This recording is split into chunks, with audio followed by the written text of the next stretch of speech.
Mon expérience d'écolière et d'adolescente dans les quartiers défavorisés d'Argenteuil m'a profondément indignée. Je voyais notre système éducatif étouffer chaque année la lumière et les talents uniques de nombreux camarades. Beaucoup se retrouvaient ensuite en grande difficulté scolaire.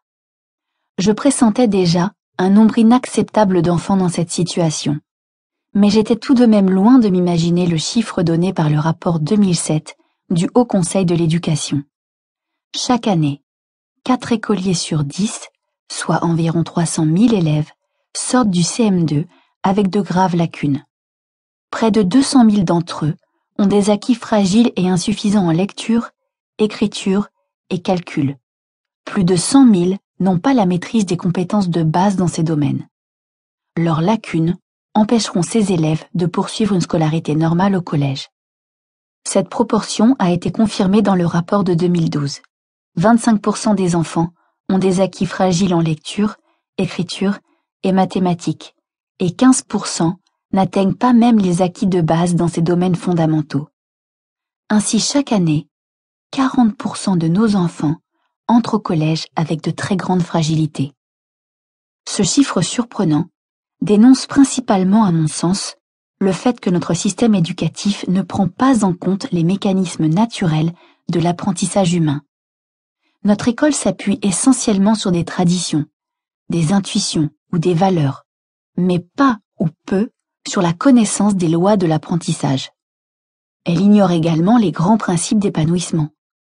Cela est tout à fait compréhensible, puisque la psychologie cognitive et les neurosciences qui étudient la façon dont apprend et s'épanouit l'être humain sont relativement récentes.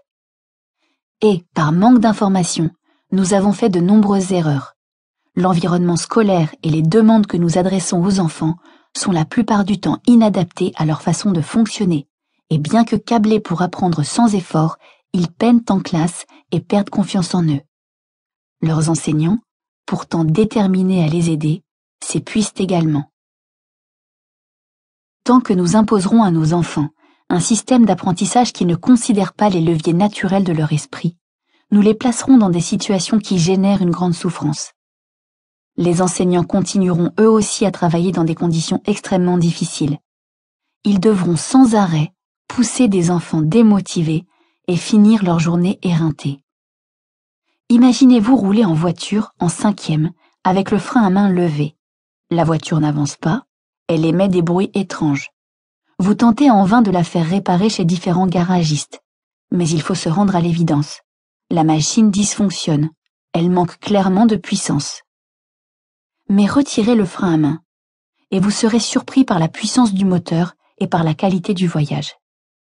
De la même façon, nous freinons constamment la capacité puissante d'apprentissage de nos enfants avec des méthodes inadaptées.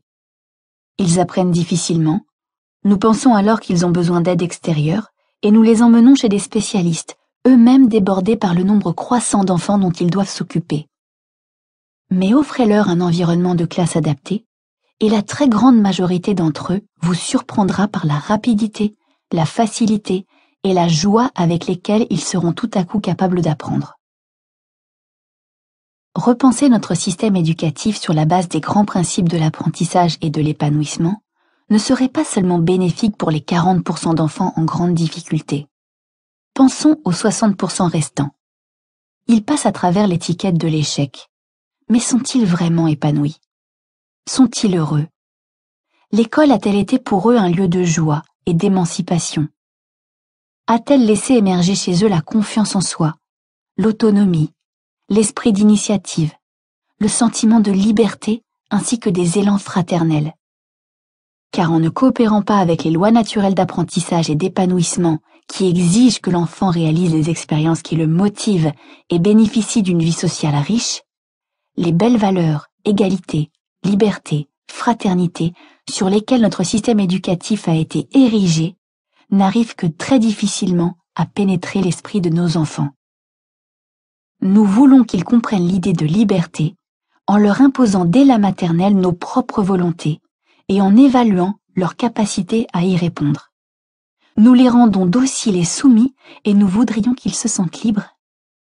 Nous voulons qu'ils adhèrent à l'idée d'égalité, mais nous leur imposons un des systèmes éducatifs les plus inégalitaires au monde.